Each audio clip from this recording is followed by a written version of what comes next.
Hey guys, welcome back to Horton's Flower Farm. So today on this video, I'm going to be sharing with you the top mistakes that I made in 2022 and how to prevent them for next year so I have a better growing season. So maybe you've made these mistakes too, so let's go over what they were so we both don't make these mistakes next year. My first mistake of 2022 was not tackling disease control right when it happened. Now, if you watch some of my videos, I had zinnias that went into the ground, and as seedlings, they started to turn brown. I did spray them with neem oil, but then I kind of let that go and thought like that was going to be my fix everything, was just the one spraying of neem oil. What I didn't realize from what I was doing when talking to other farmers is they do a preventative spray as soon as those flowers go in, so bacteria and the fungus doesn't form right away. So next year, instead of being reactive, I need to be proactive on that disease control so that none of those plants have that disease from the beginning.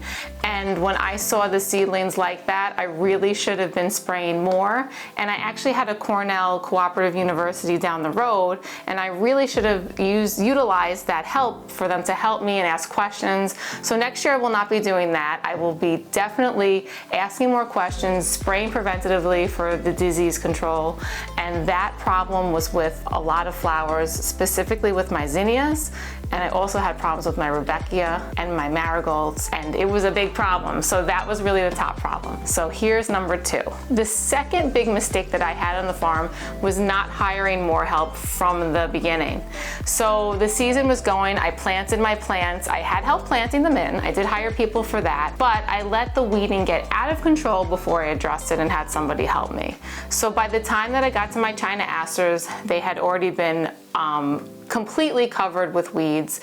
They were unsalvageable. I only had a couple plants left. They had totally choked them out. I had the same problem with my phlox, almost the same problem with my snapdragons. So this is another proactive problem. I was being reactive again. The weeds just took over mid-season. This year I'm gonna be doing two things. I'm gonna be hiring more help, but the first thing I'm gonna be doing is putting down weed killer before the weeds even start. So I had some great conversations with farmers who told me about Preen for weed control. So that's something I'll be using. I'm gonna link to it in the description so you guys know what I'll be using next year. So weed control is huge because I lost so many flowers. Not even that it looked ugly, I really choked them out and killed them. So weed control is huge. So don't make the mistake that I made. Be proactive about weed control. Okay, so number three of what I'm gonna be doing next year, one of my mistakes was not hiring help to help me run the farm. It was just me and my husband every single weekend, everything, mowing, running the farm. We have 3 small children, so it was a lot of work running the farm, taking care of their needs and doing everything. We live an hour away from our farm, so we were basically coming in on a Friday, leaving on a Sunday, and then I was getting home on Monday, doing laundry, unloading, and then by Thursday I was packing everything up again and going crazy. I love the farm. I do wish I could be there on it every day in the weekend, but it's not something that we're going to be able to do next year and be there every single day because it's way too much for our family. It was really stressful. Doesn't mean I'm not going to be there, but I am going to be hiring somebody to run the farm about every other weekend. Maybe a little bit less than that, so that I have somebody, instead of me going to the farm every single weekend, somebody will run the farm. They will give out the mason jars, the scissors, take the cash payments, and I even already advertised for it because I just want to have that in place so that I don't have to stress about doing everything ourselves. It is worth it for me. I'm gonna pay somebody $25 an hour off the books, a really good rate, literally to sit under an umbrella.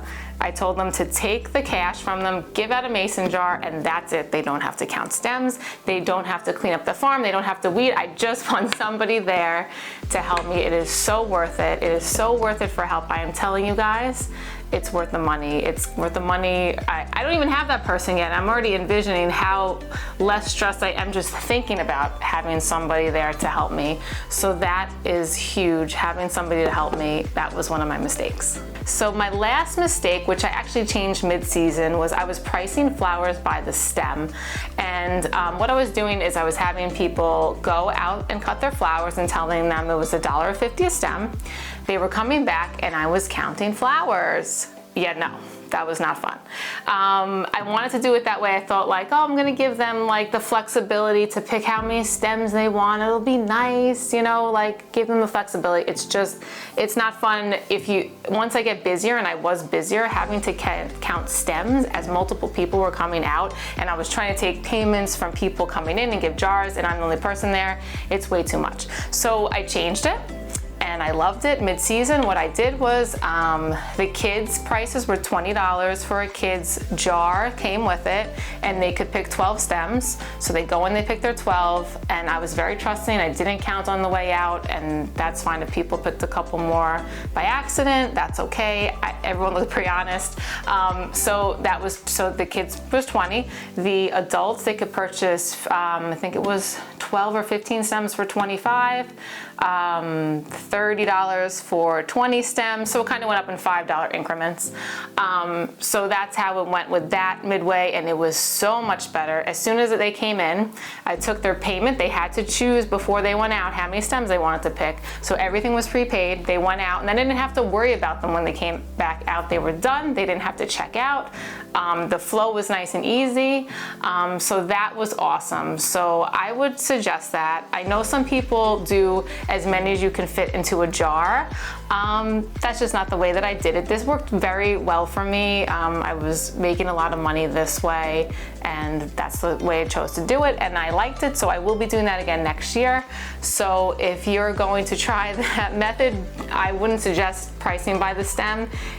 It's just way too much work. Okay guys, so those are my big mistakes of 2022. I will be fixing those mistakes, and I think they will make a huge difference on my farm. So thank you for joining me, and I'll see you guys soon.